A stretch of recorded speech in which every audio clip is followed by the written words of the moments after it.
Trop souvent, je vois des gens chercher le remède ou la solution miracle. Cessez de chercher la solution ou encore un remède miracle à votre situation car les solutions universelles n'existent pas. La solution réside dans la compréhension des causes de vos symptômes et de vos réactions biochimiques uniques. Apprenez à découvrir le fonctionnement biochimique de votre corps avec nous. Je suis Kathleen Tremblay, naturopathe. Bienvenue dans Décryptage Santé.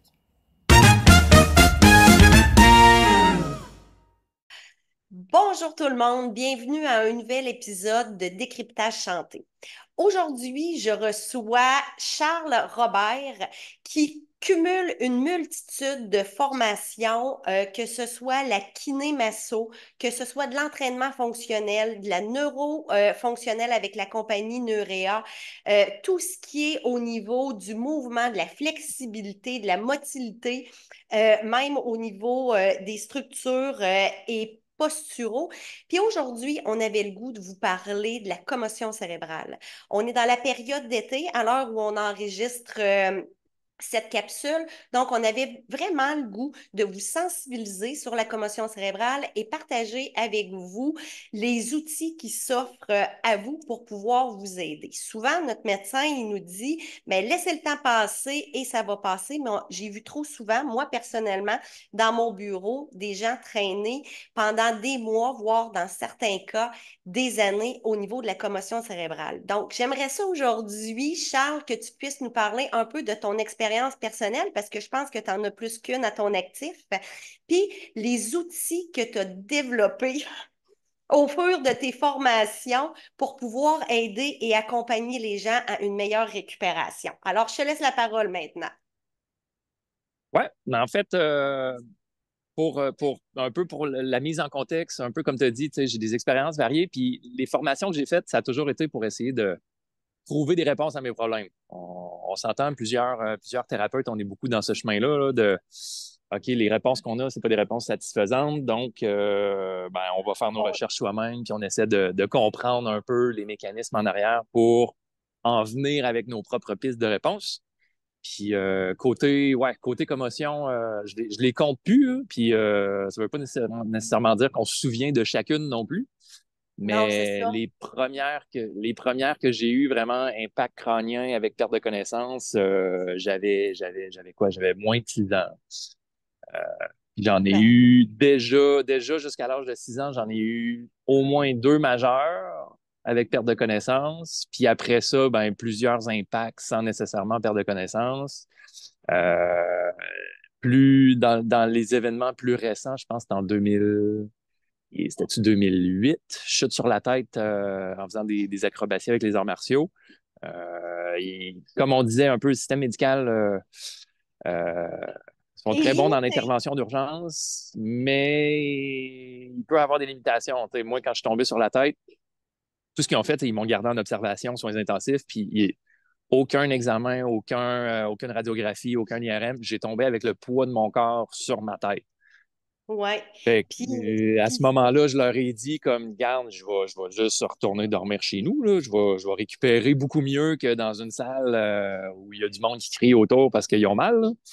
tout à fait. Puis toi, Euh, je pense que tu suis un docteur qui est spécialisé hein, dans les rémissions de commotion cérébrale, puis dans l'aide et l'accompagnement. Moi, je suis pas bonne dans les noms. C'est quel docteur déjà que tu suis beaucoup? ouais, en fait, le premier, tu sais, j'ai quelques noms en tête, là, mais le premier, c'est Ryan Cedermark, qui est Neurosolutions Atlanta. Lui a vraiment une clinique de réhabilitation neurofonctionnelle. C'est un chiro de formation, mais il a tombé Oui. beaucoup dans la neurofonctionnelle. Puis il travaille autant des cas de retard d'apprentissage que des cas traumatiques. Des gens qui ont eu des gros accidents majeurs, qui ont des pertes de fonction. Ils vont passer à la clinique, puis à travers le processus que lui a mis en place, euh, il voit vraiment des résultats quand même assez impressionnants au niveau de la récupération. Oui, puis en Puis, tu sais, fait, c'est un gars qui intègre différentes modalités.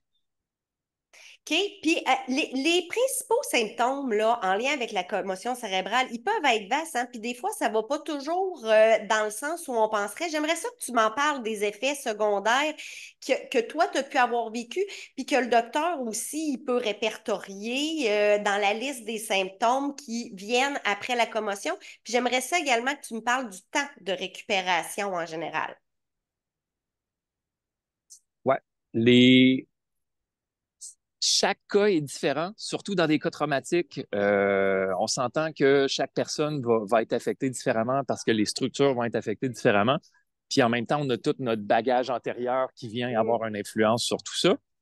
Euh, mais souvent, tu sais, moi, ce qui m'a allumé vraiment sur l'impact à long terme des commotions cérébrales, c'est quand j'ai regardé un documentaire d'une athlète d'endurance qui, elle, c'était les difficultés d'organisation.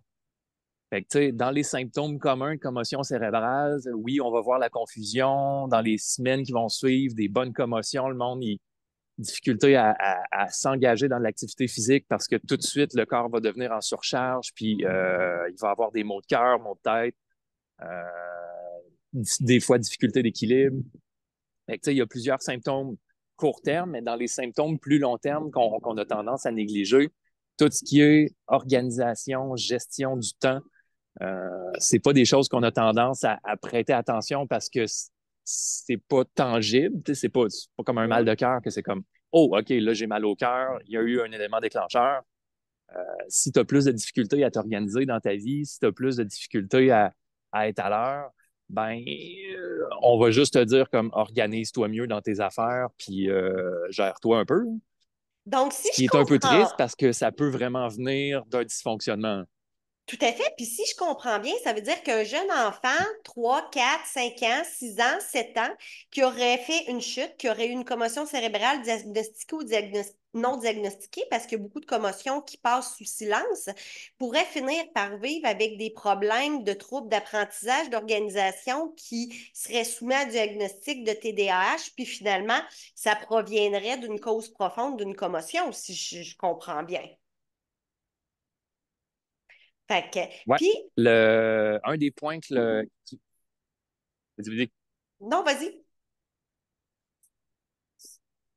un des points qui est amené par le docteur Ryan Cedermark, c'est aussi ça, c'est dans sa procédure pour évaluer un peu, OK, on commence notre processus par où pour la récupération, ben, le, on parle des réflexes primitifs. Ça, c'est quelque chose qui n'est pas connu de manière générale au niveau du réflexe primitif. La façon que je le décrirais, c'est un peu comme une barrière. Euh, Ceux qui connaissent les jeux vidéo, c'est avant de passer au niveau suivant, faut que tu t'accomplisses. Qu'est-ce que tu as besoin d'accomplir à un certain niveau pour pouvoir passer au niveau supérieur? Mhm. Les réflexes primitifs, on peut le décrire un peu de cette façon-là. De la façon que, à partir de la naissance jusqu'à l'âge de 2 ans, normalement, il y a 72 réflexes primitifs qui doivent s'intégrer. Puis ces réflexes primitifs-là, c'est des barrières qui t'empêchent d'atteindre le niveau supérieur jusqu'à temps que tu aies acquis les bases prérequises pour être capable d'aller au suivant. Ce qui est observé, c'est que déjà d'emblée, chez des gens qui n'ont pas de trauma, il y a des réflexes primitifs qui restent actifs chez les adultes. Fait que déjà, ça fait en sorte qu'au niveau de l'intégration des structures du cerveau, il y a un fonctionnement sous-optimal qui est déjà engendré par le fait qu'on a ces barrières-là qui sont toujours présentes. Quand on a des Charles, traumas, ben, les traumas, ça vient nous faire... Oui. est-ce que tu pourrais nous donner quelques exemples de réflexes primitifs? Parce que je pense qu'il y a des gens qui vont nous écouter, qui vont se demander, OK, quand on parle de réflexes primitifs, on fait référence à quoi? Ouais. Ce qu'on observe principalement chez les enfants, les réflexes primitifs, le plus évident, si on peut dire, c'est tu prends un bébé, tu vas juste y mettre un doigt dans la main, il va fermer, puis là, tu vas dire ah, il est fort, il me reconnaît, il serre mon doigt. Mais ça, c'est un réflexe palmaire. Le réflexe palmaire, c'est le réflexe d'agrippement. C'est pour que l'enfant qui n'est pas encore autonome, il n'a pas le contrôle de toutes ses fonctions, ben, tout de suite, quand il va entrer en contact avec sa mère, il va chercher à s'agripper pour se tenir. C'est un réflexe qui nous vient des primates pour l'enfant va s'agripper à sa mère pendant que sa mère va se déplacer. Donc, ça, c'est un exemple de réflexe primitif. Il y a des adultes où on va stimuler la peau de la main. Tu vas voir, il va y avoir un agrippement qui va se faire de manière réflexive. Et déjà Hey, là, c'est comme il y a quelque chose de sous-optimal dans notre fonctionnement parce que tu veux juste tenir quelque chose, mais pas l'agripper, ben, tu as une perte de qualité au niveau de ta fonction, de ta motricité fine, juste par le fait que neurologiquement, il y a un réflexe qui reste présent. Après ça, au niveau, disons, tonique asymétrique du cou, ben, le bambin, quand il commence à ramper au sol, il rampe sur le ventre, mais pour se retourner sur le dos, il n'y a pas toute la coordination pour s'appuyer avec sa main et sa jambe pour se retourner. Bambin, lui, tout ce qu'il va chercher à faire, c'est regarder, puis naturellement, il y a une séquence de contraction qui va arriver dans le corps où un côté va fléchir, l'autre côté va tomber en extension pour naturellement faciliter la rotation pour retourner sur le ventre ou sur le dos. Donc, Encore une fois, chez les adultes, ben, c'est encore une fois, chez les adultes, c'est quelque chose qu'on va observer à échelle moins flagrante, mais c'est quelque chose qu'on observe. Il y a une vidéo sur Internet d'un spécialiste français sur les réflexes primitifs. Il parle des enfants qui sont en difficulté d'apprentissage à l'école, puis il vient intégrer ça avec les réflexes primitifs. Il dit, tu sais, l'enfant qui gigote, qui bougeotte toujours sur sa chaise, ben, peut-être qu'il y a un galant au niveau du dos, puis le galant, c'est une flexion latérale quand tu viens de stimuler. On le voit chez les petits bébés. Tu viens frotter le côté du dos, il vient faire une flexion sur le côté. Fait un enfant qui essaye de s'asseoir sur sa chaise tranquille à l'école, mais qui a un galant d'actif, ben, il va toujours gigoter, il va toujours bouger. Puis là, après ça, il essaye de regarder sa feuille pour écrire, mais son oreille dominante, c'est l'oreille opposée à son œil. Fait qu'il essaye de regarder le prof, mais il entend de l'autre oreille, puis là, il essaye d'écrire. Il est toujours en train de tourner puis en train de se battre un peu contre lui-même parce que il y a ces paquets de réflexes-là qui viennent un peu nuire à sa capacité de juste s'asseoir puis se concentrer. Puis ça, c'est juste chez les enfants. Fait on ne parle pas d'adultes où on pourrait voir certains de ces réflexes-là être encore actif ou avoir été réactivé parce qu'il y a eu des traumas. Parce que les réflexes ne s'intègrent jamais complètement, ils vont en dormance. Les réflexes primitifs, c'est pour assurer notre survie. C'est là où notre système conscient, notre système nerveux juge que notre conscience n'est pas en mesure de bien faire les choses. Donc, on va retomber dans le subconscient pour OK, garde, je vais reprendre le contrôle là, parce qu'on a une coupe de petits déficits. Fait que dans les donc, traumas, souvent, on va voir les réflexes primitifs refaire surface. Donc, les réflexes primitifs, si j'ai bien compris, c'est des mouvements ou des séquences ou des réactions qui sont inconscientes, qui sont là, qui ont été là pour nous permettre à notre évolution de bébé à enfant à adulte. Certains de ces réflexes primitifs-là ne devraient plus nous mener dans notre vie parce que notre évolution devrait faire que ces gestes primitifs-là ne devraient pas nous reposer des problèmes ou nous ramener dans une régression. La commotion cérébrale, Mm-hmm. elle, va avoir un effet sur tout notre système nerveux. Puis dans notre système nerveux, il y a une branche qui fait partie des réflexes primitifs. Puis si notre petite boîte, elle est trop choquée, ben ça peut réveiller des choses dans cette boîte-là, mais dans les autres branches aussi de notre système nerveux. D'accord. Donc, si ça vient affecter Ouais. la commotion cérébrale, plusieurs branches de système nerveux, ça a une incidence sur nos réflexes primitifs, mais ça peut avoir également une incidence sur d'autres systèmes dans notre vie. Au niveau des commotions cérébrales, toi, comme personne, est-ce que tu as déjà vécu des problèmes d'élocution ou des problèmes de mettre en mots ce qui se passait dans ta tête ou des fois avoir une idée à exprimer, mais t'exprimais complètement le contraire? Euh, ça m'est arrivé souvent de chercher mes mots. Puis c'est quelque chose qui est un peu tannant parce que tu dis, ben voyons, je suis un adulte, je suis conscient, je suis très éduqué, je lis beaucoup, mais des fois, tu es comme, voyons, putain, je sais ce que je veux dire, mais je suis pas capable de trouver la façon de l'exprimer ou la façon de le dire. Trouble d'élocution dans mon cas, ça a pas, ça, peut-être quand j'étais plus jeune, j'ai jamais remarqué, mais ça n'a jamais fait partie de mon expérience. Puis de dire l'opposé non plus. Mais des fois, je l'observe. Tu sais, des fois, tu as du monde qui sont comme ouais, mais je dis quelque chose. Ouais, mais c'est ça que je voulais dire. Ouais, mais c'est pas ça que tu viens de dire. Ah, OK. Fait Non, c'est ça. Puis je l'ai que oui, souvent ça arrive qu'on le observé. voit, puis après ça, ben, tu sais, on voit à quel point. À quel point ça a des impacts majeurs. On, J'ai on, déjà on voit à eu, quel point. Ouais. c'est énorme. Puis dans mon bureau, comme naturopathe, j'ai même déjà vu des impacts sur la conception. Ça peut venir, la commotion cérébrale peut affecter le Hmm. système hormonal, peut affecter le système digestif, peut affecter l'attention, la concentration, la mémoire, la coordination des mouvements. Bref, ça peut vraiment venir affecter tous les systèmes dans notre corps. Donc, c'est vraiment pas à négliger. Comme thérapeute, toi, Charles, qu'est-ce que tu suggères comme approche dans la structure physique pour pouvoir venir aider à une meilleure récupération? Je me base beaucoup sur l'approche justement du Dr. Ryan Cedermark qui avait partagé une série de capsules gratuites à un moment donné pour nous aider à bien comprendre un peu les mécanismes du trauma crânien. Puis ça vient rechercher beaucoup ce qu'on voit dans la hiérarchie de l'apprentissage moteur. Dans la hiérarchie de l'apprentissage moteur, ben, on commence par tout ce qui est système sensorimoteur. En fait, les entrées sensorielles, après ça, on tombe dans sensorimoteur, après ça, on tombe dans perceptuel moteur.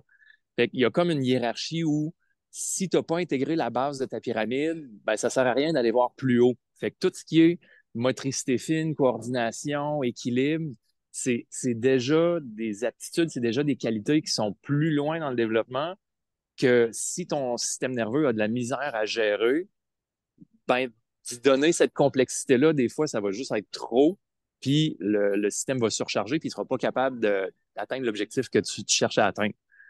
Fait qu'au niveau récupération, revenir à la base, puis la base, comme on voit dans les premiers soins d'urgence, ben, c'est l'ABC. C'est est-ce que la personne, déjà, au niveau de sa respiration, est capable d'avoir une respiration qui est calme? Parce qu'on sait que la respiration, c'est un peu un reflet de l'état du système nerveux. Quelqu'un qui a une respiration qui va avoir tendance à être beaucoup plus rapide, ben, ça veut dire que le système nerveux est plus à vif et plus réactif. La récupération n'arrive pas en état de stress. Non. Si on est en activation sympathique de notre système nerveux en réponse de stress, ben, c'est très difficile de guérir dans cet état-là. Il faut essayer de calmer ça pour tomber en parasympathique, tomber en repos-récupération, pour que là, les systèmes de régénération commencent à faire leur travail. Fait que Alors, respiration au départ, la respiration en cohérence cardiaque serait un des premiers éléments à intégrer pour aider la récupération. Deuxième élément à récupérer, qu'est-ce que tu suggérerais, toi, à intégrer pour favoriser la récupération? après ça, je tomberais plus dans tout ce qui est, comme je disais, base de pyramide, sphère sensorielle. Un coup que tes fonctions vitales sont là, puis ton système nerveux est capable de se rebalancer, c'est sûr que dans la complexité d'une créature biologique, euh, c'est pas juste une réponse unique qui va aider à rééquilibrer les choses, c'est toujours multifactoriel. Mhm. Mais à partir du moment où on a la respiration, OK, ben, ce que moi j'irais voir, ça serait plus au niveau des entrées sensorielles. Est-ce qu'il y a eu suite au trauma, est-ce qu'il y a eu une perturbation des différentes entrées sensorielles, que ce soit au niveau tactile, au niveau proprioceptif, au niveau vestibulaire, Mais on fait ça même comment? au niveau quoi? Et il y a des petits tests simples qu'on peut faire. Moi, ce que j'aime bien quand je fais les tests de sensibilité, mettons, je vais prendre une fourchette, je vais dire gratte la main, la peau des mains puis des pieds, puis remarque si tu as une différence entre la gauche et la droite. Déjà, si tu as une différence entre la gauche et la droite, ça veut dire que l'information qui rentre d'un côté va arriver de manière plus forte à ton cerveau opposé parce on est toujours en opposition. Si tu as un côté qui est vraiment hypersensible, puis ça, en neuro, je trouve ça drôle, la perception d'hypersensibilité, parce que souvent, on va qualifier l'hypersensibilité de trait, mais en neuro, l'hypersensibilité, c'est une immaturité. Si tu es hypersensible, c'est parce que tu as une entrée sensorielle qui n'a pas été assez stimulée, donc elle est hypersensible. Cette hypersensibilité-là va faire en sorte que l'image que j'aime bien donner à ça, c'est comme si tu prêtes ton auto à quelqu'un, puis cette personne-là a mis le volume de la radio vraiment fort. Après ça, toi, tu embarques dans l'auto, tu mets la clé dans le contact, puis tu as la musique qui part au fond. Tu es comme, tu veux juste reculer, te protéger. Deux, le son est tellement fort qu'il y a beaucoup de distorsion, puis tu n'es pas capable de bien comprendre qu'est-ce qui se passe parce que c'est juste trop fort, c'est juste trop agressant. Ton entrée sensorielle immature, c'est la même chose. C'est un gros courant électrique qui part, le cerveau reçoit ça, il est comme ah, voyons, que c'est ça? Puis déjà, il entre en mode protection, il veut se retirer, puis ça va créer toute une réponse de stress de par le fait qu'on n'est pas capable de gérer l'information de notre environnement. Fait en Alors, travaillant ces entrées sensorielles-là pour essayer de les désensibiliser. concrètement, comment on les travaille? Au niveau sensoriel, c'est vraiment de la stimulation. Au OK. des mains, à force Toi, de comme gratter et à force de stimuler. thérapeute, Toi, comme thérapeute, Ouais. est-ce que tu donnes en clinique lorsque tu rencontres tes clients pour les aider dans la réhabilitation de la commotion cérébrale, plusieurs trucs pour les aider? Toi, en clinique, tu vas faire ton évaluation, tu vas regarder les sphères qui sont à travailler, puis tu vas donner les outils pour pouvoir venir aider. Est-ce que tu travailles conjointement aussi avec la chiropratie, l'ostéopathie, la physiothérapie pour pouvoir aider à une meilleure récupération? Parce que je sais que la clinique des commotions cérébrales spécialisées à Québec qui font des bonnes choses. Donc, Ouais. toi, tu es spécialisé dans toute la neurofonctionnelle, toute la posturologie, tout le mouvement, la motilité, la flexibilité. Donc, est-ce que tu as remarqué des meilleurs résultats ou des résultats plus rapides quand on avait plusieurs intervenants qui étaient dans le dossier? Oui, toujours, toujours. L'idée, c'est pas de se dire chef absolu puis être capable d'avoir réponse à toutes les questions. L'ostéo va travailler des structures que moi, je travaille pas. Le chiro, moi, j'ai un super de bon chiro qui travaille en neurofonctionnel. Ben, lui va aussi avoir des approches qui vont justement aller chercher d'autres structures. Physio, c'est toujours important de passer par la physio pour l'évaluation diagnostique. C'est comme, y a-tu vraiment des dommages structurels? Est-ce Mhm. que, comme tout est fonctionnel? Est-ce que, tu sais, en ayant toutes ces informations-là, ben après ça, c'est comme, OK, ben, s'il y a eu une évaluation qui a été faite en physio, puis que, ben, je sais pas, il y a des éléments qui ressortent qui vont contre-indiquer certains mouvements, ben, c'est sûr qu'on n'ira pas dans ces mouvements-là pour la réhabilitation. On va plus aller de manière un peu plus détournée complémentaire pour le temps que ces structures-là se rétablissent pour après ça, éventuellement, retomber dans la base. Puis, quand on est capable au niveau d'une commotion cérébrale, puis on sait qu'au niveau des commotions, il y en a des légères, il y en a des moyennes, puis il y en a des sévères. Tout dépendamment le degré auquel on a été affecté, on peut avoir des problèmes au niveau structurel, surtout si on a eu un gros choc. Des fois, on va se concentrer juste aux dommages que ça pourrait avoir eu sur notre système nerveux, mais ça peut avoir des contre-coups sur notre structure physique. Donc, meilleure va être notre évaluation auprès des spécialistes qui travaillent au niveau de la structure, que ce soit le physio, que ce soit le chiro, l'ostéo qui va travailler davantage dans un monde subtil au niveau des fascias, au niveau musculaire, au niveau des tendons. Souvent, en rotation, on arrive à des meilleurs mouvements. Puis quand on arrive, soit en kinésiologie intégrée ou appliquée, ou en neurofonctionnel intégré et appliqué, on est capable d'aller travailler dans une autre sphère. Quand on est capable de jouer dans tous ces points-là, ben, on s'assure d'éliminer et de corriger ce que le choc aurait pu nous amener. Conjointement à ça, il est toujours super important de s'occuper de notre intérieur. Les suppléments naturels, on en entend parler, mais des fois, on les utilise pas suffisamment ou pas à bon escient. C'est là où est-ce que moi, comme naturopathe, je peux venir donner certaines suggestions. De s'occuper de la structure physique et neurologique est primordial, mais de venir donner les nutriments à notre corps qui a besoin pour être capable de mieux refaire la fabrication de nos neurotransmetteurs, de nos hormones, va aider à la correction grandement. Donc, moi, si j'avais quelques suggestions à vous donner au niveau des suppléments, puis je vais vous mettre des liens. Charles a une très belle expertise au niveau structurel. Il y a des bons agents, ostéo, physio, chiro. Moi aussi, j'en connais des très bons qui peuvent accompagner les gens en cas de commotion. Nous, notre objectif avec le petit live d'aujourd'hui, c'était de vous dire, malgré ce qu'on vous dit, que le temps va arranger les choses, ce n'est pas toujours vrai. Puis la commotion peut avoir des répercussions sur toutes les sphères de votre vie, puis pour un temps indéterminé. J'en ai vu dans mon bureau, après 2 ans, avoir encore des séquelles de leur commotion cérébrale et de travailler en double et en triple pour être capable de récupérer. Fait on veut essayer d'éliminer ça le plus possible parce qu'on sait que ça peut être très long et être très difficile et ardu. Puis des fois, on peut se sentir un peu mêlé. Hein, Charles? Oui, puis tu sais, dans toutes les informations qu'on se fait donner, surtout quand on est les deux pieds dedans, puis on a de la difficulté à se gérer, ben là, tu reçois des informations différentes de différentes sources, puis là, à un moment donné, tu sais plus vers où te diriger, puis c'est comme, OK, j'aimerais ça juste avoir quelque chose qui va m'aider à me sentir mieux, puis deux, qui va m'aider à retourner à mes activités normales. Tout à Et fait. un des facteurs, comme tu mentionnais, au niveau de la supplémentation, c'est l'inflammation. L'inflammation, on n'en parle pas beaucoup, mais là où il y a de l'inflammation dans le système nerveux, toute la circuiterie au niveau de passage d'informations, ça vient perturber. Fait que si l'inflammation n'est pas adressée, ben, peu importe les exercices que tu vas faire, ça ne collera jamais parce que tu as de l'inflammation qui vient perturber Tout la à circulation fait. de l'info. Tout à fait. Puis un des meilleurs éléments pour aider au niveau de l'inflammation, qui fait partie des suggestions d'aide à récupération au niveau de la commotion cérébrale, c'est le curcuma. Il y a des très belles formules de curcuma, puis comme je vous l'ai dit, je vais vous mettre des liens dans la description de la vidéo, mais de s'aider avec la prise de curcuma est très aidant.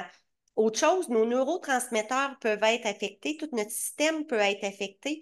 La prise du complexe B sous forme bioactive avec le magnésium font partie des bases pour aider à la récupération.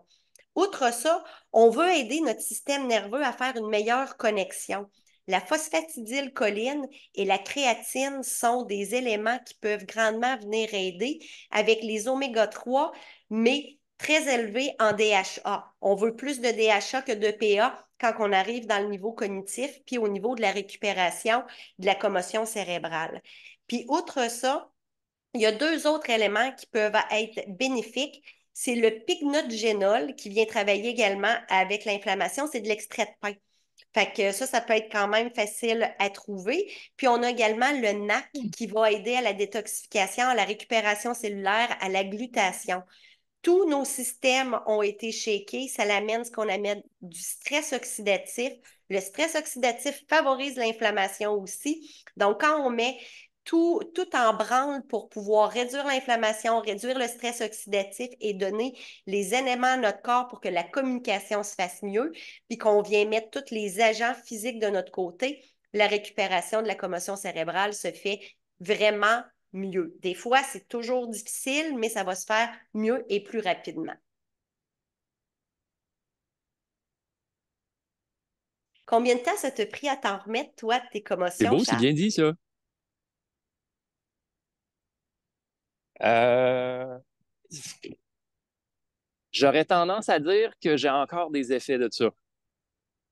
Parce que là où il y a du trauma crânien, c'est observé, puis il y a des études qui le démontrent, tu as une dysbiose, fait que ton microbiote intestinal est perturbé dans les 24-48 heures suivant le trauma crânien. J'ai des gros défis au niveau intestinal à l'âge de 37 ans aujourd'hui. Donc, tous les traumas crâniens que j'ai eus, j'ai l'impression que j'ai encore à gérer des après-coups de tout ça. Ils peuvent avoir eu un lien effectivement dans ta condition intestinale parce que le système nerveux, il y a des branches, selon la théorie polyvagale puis du nerf vague, le nerf vague va passer tout le long du système digestif. C'est connecté avec le système nerveux. On a parlé de la commotion cérébrale, un choc au niveau nerveux. Donc, effectivement, ça peut venir perturber toute cette communication puis cet équilibre-là en plus de tout ce à quoi on a été exposé dans notre vie, Hmm. évidemment. Pardon. C'est ça, Pour- puis ça, c'est un des effets moins connus, moins communs. Tu sais, souvent, on va focuser beaucoup sur la structure du cerveau, mais on oublie que le cerveau, les neurotransmetteurs, ben, ça connecte beaucoup avec tout ce qui se passe au niveau intestinal. Donc, Oui. les deux, inévitablement, travaillent ensemble. On ne peut pas négliger un pour travailler juste l'autre. Non, on est interreliés, puis malheureusement, dans notre monde dans lequel on a été monté, on a essayé de nous compartimenter, puis notre médecine nous prend un système indépendamment, alors qu'on devrait tous les imbriquer parce qu'ils ont tous une incidence un envers l'autre. Donc, même la commotion cérébrale la Mm, plus anodine qu'on pourrait vous dire pourrait avoir des conséquences à court, moyen, long terme beaucoup plus importantes que ce qu'on a pu nous enseigner, et ce, sur différentes sphères de notre vie et dans différents systèmes de notre santé. mm, mm. Merci, Charles, d'avoir participé à ce podcast-là puis de nous avoir amené certaines informations. Ce qui est ultra important de retenir aujourd'hui, c'est que la prise en charge de la commotion cérébrale, elle est primordiale. Il y a plusieurs acteurs de la santé qui peuvent vous venir en aide en plus du corps médical, et les études sont reconnues dans les bénéfices qui peut y avoir pour notre santé. Que ce soit le physio, l'ostéo, le chiro, même la masso peut venir aider, même l'acupuncture peut venir aider. Les techniques de kinésiologie appliquée, intégrée, de neurofonctionnel, ce sont tous des choses qui peuvent venir aider, et de se nourrir avec les bons suppléments. Ça, c'est important. Puis de vous faire suggérer aussi les bonnes choses dans votre condition par les bons professionnels de la santé, c'est primordial. D'être patient aussi, c'est très important, et d'accepter en toute Mm. humilité qu'on peut vivre avec des montagnes russes de symptômes et d'effets secondaires, de commotion, puis que nous ne sommes pas fous, on vit tout simplement avec les aléas d'un choc et d'un stress qui nous est arrivé. Est-ce que tu aimerais dire un mot de la fin, Charles, avant qu'on se quitte? Ben, ça a été très bien dit au niveau acceptation. Souvent, c'est ça. Tu sais, on n'a pas choisi ça, mais la vie nous l'a un peu imposé. Puis après ça, ben, c'est comment qu'on réagit par rapport à ça. Est-ce qu'on résiste puis on veut se battre, ou on fait juste naviguer avec, puis on accepte, puis on accepte le fait que ben, il y a des journées que ça va marcher, il y a des journées que ça ne marchera pas. Puis ça fait partie, je pense, d'un apprentissage de vie en général aussi, même sans avoir eu de trauma, sans avoir. Il va toujours avoir des choses qui vont arriver que, OK, ben, la situation est comme ça, comment qu'on l'accepte, puis comment qu'on se réajuste en fonction de ça.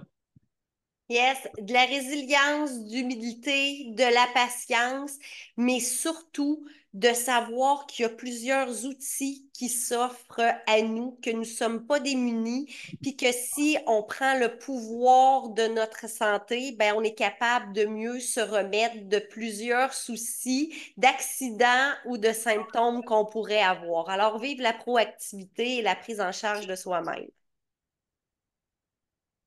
Mhm. Merci, Charles, puis au plaisir de te revoir. Puis j'espère sincèrement que ça va avoir aidé les gens à se dire, OK, j'ai eu une commotion, mais on peut se prendre en charge. Il y a des choses qui s'offrent à nous, puis ça va nous faire plaisir de vous accompagner, puis de vous offrir notre expertise si vous avez besoin. Alors, une belle fin de journée. Super. Merci, Kathleen, pour l'invitation. Merci, Charles. Bye.